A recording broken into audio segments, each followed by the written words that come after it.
এই শীতে বিকেলের নাস্তায় যদি পোড়া পাউরুটি আর চা হয় তাহলে তো কোনো কথাই নেই, মনটা পুরাই ফুরফুরা। এই জন্য প্রথমে পাউরুটির উপরে ঘিগুলা মাইখা নেব। ঘি মাখানো হয়ে গেলে এর উপরে সুন্দর মতো চিনি ছিটাই দেবো। চিনি ছিটাই দিলে এটার একটা আলাদা ফ্লেভার এবং গন্ধ দুটি আসবে এবং মুখে অনেক রুচি আসবো। এভাবে সবগুলো রুটি চিনি এবং ঘি দিয়ে মাখানোর পরে শুরু করতে হইব এই রুটি পোড়ানোর কাজ। রুটির ভিতরে লোহার যে কোনো একটা কঞ্চি দিয়ে ভালো মতো রুটিগুলা পোড়াই নিব।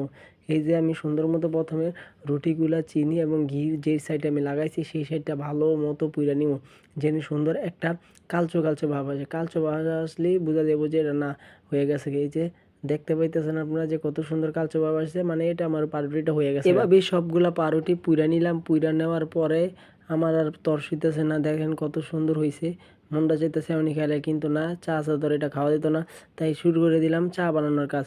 এই যে বসাই দিলাম চুলার ভিতরে চার পাতিল।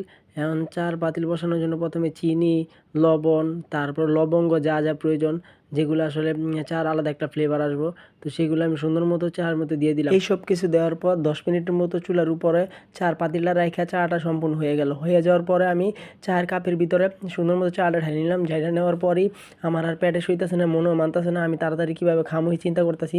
তারপরে আমি চার কাপের ভিতরে আমি সুন্দর মতো দুধ দিয়া সুন্দর মতো নাড়াচাড়া করে ভালো একটা পারফেক্ট একটা চা তৈরি করে নিলাম। তৈরি করার পর এই যে দেখতে পাইতেছো কত সুন্দর আমার রেসিপি বিকেলের নাস্তা, মনটা পুরো ভালো হয়ে গেল এবং